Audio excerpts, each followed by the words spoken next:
हमारा जो pectoralis major होता है वो ओरिजिन कहाँ से होता है, ठीक है। तो it is originate from the, सबसे पहले हम क्लेविकल से शुरू करेंगे, ठीक है। वो सबसे पहले स्टार्ट होता है क्लेविकल से, ठीक है। तो क्लेविकल में कहाँ से, तो anterior surface of the medial 2/3 of the clavicle, ठीक है।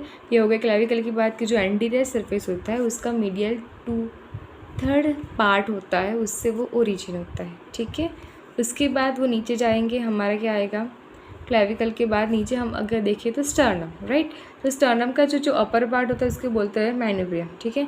तो कौन सा मैन्यूब्रियम का कौन सा पार्ट, तो अपर सरफेस, अपर सरफेस नहीं, एंटीरियर सरफेस बोलते हैं, ठीक है। So anterior surface of the manubrium and sternum up to the sternum, ठीक है। मैन्यूब्रियम से स्टर्नम, सबसे पहले हो गई हमारी बात क्लेविकल की, उसके बाद मैन्यूब्रियम एंड स्टर्नम, उसकी कौन सी सरफेस, एंटीरियर सरफेस, ठीक है। वो बात हो गई। अभी हम नीचे जाते हैं कि क्या, अभी उसके बाजू में क्या आता है, रिब्स आती है। तो 2nd to 6th costal cartilages, okay. अब रिब्स की बात हो गई, ठीक है। अभी aponeurosis of the external oblique muscle of abdomen, ठीक है। तो हम वो बहुत बड़ा मसल है, ठीक है, पेक्टोरालिस मेजर पूरा छाया हुआ है अपर एंटीरियर चेस्ट, ठीक है।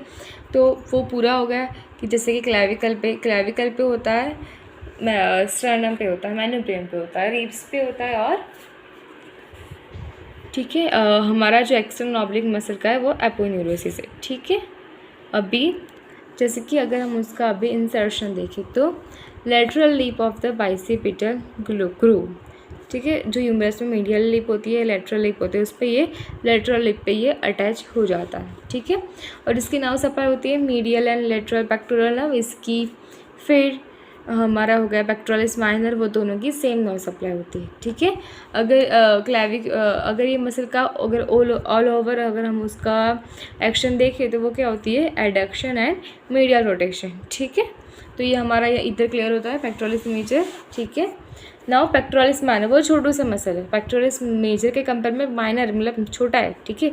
अब ये 3rd 4th फिर कोस्टोकॉन्ड्रल जंक्शन से ही वो ओरिजिनेट होता है, ठीक है। और इंसर्ट कहाँ होता है भाई, कि वो ना हमारा कोरिकॉइड प्रोसेस है ना स्कैपुला में, उसकी जो अपर सरफेस है ना, ठीक है, वहाँ पे वो इंसर्ट होता है। कोरिकॉइड प्रोसेस से कौन सा मसल ओरिजिन होता है, coracobrachialis and short head of biceps brachii, ठीक है। और पेक्टोरालिस माइनर की नर्व सप्लाई हमने देखी, वो जो सेम ही है कि भाई medial and lateral pectoral nerve, ठीक है। अभी छोटू सा मसल, उसका एक्शन क्या है, उसका एक्शन ये है कि ड्रॉज द स्कैपुला फॉरवर्ड, ठीक है। अगर हम उसका स्ट्रेचिंग करते हैं तो हम क्या उसे पीछे लेके जाते हैं, ठीक है, ऐसे रिट्रैक्ट करते हैं, तो उसका काम क्या होगा, फॉरवर्ड, ठीक है। तो drawers the scapula forward, simple. अभी सबक्लेवियस छोटू सा मसल, तो इससे भी छोटू सा मसल, ठीक है। तो first rib of the costochondral junction और इंसर्ट होता है क्लेविकल पे कौन सी प्रॉपर जगह है उसको बोलते हैं सबक्लेवियन ग्रूव, उसके लिए पूरा ग्रूव बनाया हुआ है छोटू से मसल के लिए। तो subclavian groove in the medial 1/3 of the clavicle, middle part में होता है, मिडल 1/3 पे होता है क्लेविकल पे, ठीक है। हम देखिए मेजर बहुत मेजर माइनर मतलब उससे छोटा, सबक्लेवियस उससे भी छोटा, ठीक है। और इसकी सिंपल नाउ टू सबक्लेवियस, ठीक है। और इसका क्या है कि भाई वो क्लेविकल को स्टेबल रखेगा ड्यूरिंग मूवमेंट, शोल्डर के हम जो भी मूवमेंट करेंगे उस दौरान वो क्लेविकल को स्टेबल रखेगा, ठीक है। ये हो गया बहुत सा अच्छे से क्लियर हो गया, बहुत ही ईजी है, ठीक है। ये हो गए हमारे पेक्टोरल रीजन के 3 muscles, okay. If you have any doubt you can comment, okay, thank you.